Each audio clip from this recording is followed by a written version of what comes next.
गलती का एहसास होने पर क्षमा मांगना। शेरा नाम का शेर जंगल के सबसे कुशल और क्रूर शिकारियों में गिना जाता था। अपने दल के साथ उसने ना जाने कितने भैंसों, हिरणों और अन्य जानवरों का शिकार किया था। धीरे धीरे उसे अपनी काबिलियत का घमंड होने लगा। एक दिन उसने अपने साथियों से कहा, आज से जो भी शिकार होगा उसे सबसे पहले मैं खाऊंगा, उसके बाद ही तुम में से कोई उसे हाथ लगाएगा। शेरा के मुंह से ऐसी बातें सुन सभी अचंभित थे। तभी एक बुजुर्ग शेर ने पूछा, अरे तुम्हें आज अचानक क्या हो गया?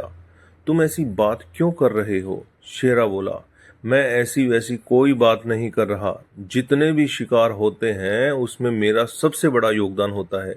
मेरी ताकत के दम पर ही हम इतने शिकार कर पाते हैं, इसीलिए शिकार पर सबसे पहला हक मेरा ही है।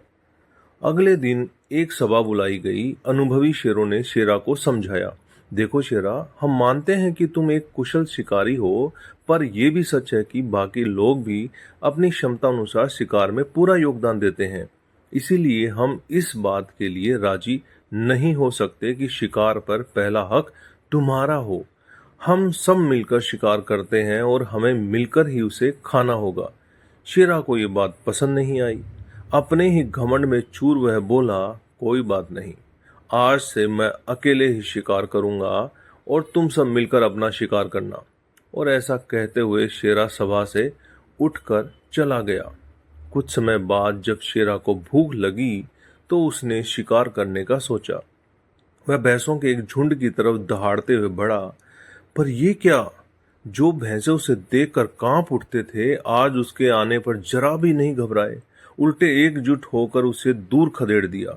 शेरा ने सोचा, चलो कोई बात नहीं, मैं हिरणों का शिकार कर लेता हूँ। और यह हिरणों की तरफ बढ़ा, पर अकेले वो कहाँ तक इन फुर्तीले हिरणों को घेर पाता। हिरण भी उसके हाथ नहीं आए।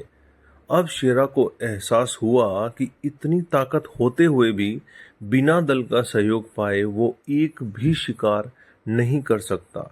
उसे पछतावा होने लगा। अब वह टीम वर्क की इम्पोर्टेंस समझ चुका था।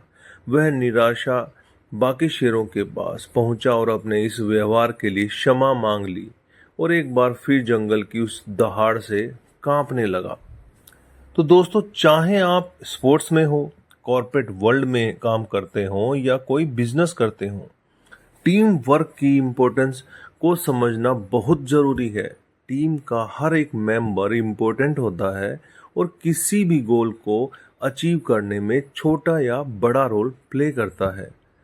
नेचुरली सभी उंगलियां बराबर नहीं होती, इसीलिए टीम में भी किसी मेंबर का अधिक तो किसी का कम रोल होता है। पर यदि बड़ा योगदान देने वाले ये सोचें कि जो कुछ भी है उन्हीं की वजह से है, तो ये बिल्कुल गलत होगा। इसीलिए किसी तरह का घमंड करने के बजाय हमें सभी को इम्पोर्टेंस देते हुए एज अ टीम प्लेयर काम करना चाहिए।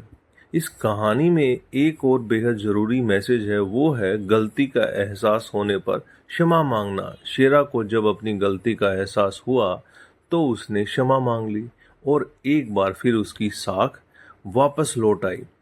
अगर आपसे भी कभी कोई गलती हो जाए तो उसे ईगो प्रॉब्लम मत बनाइए और क्षमा मांग कर लाइफ में वापस ट्रैक पर लाइए। तो दोस्तों, ये आपको कैसा लगा नीचे कमेंट करके बताइएगा। नहीं है तो चैनल को सब्सक्राइब कीजिएगा, शेयर कीजिएगा। आप सब लोगों का बहुत बहुत धन्यवाद।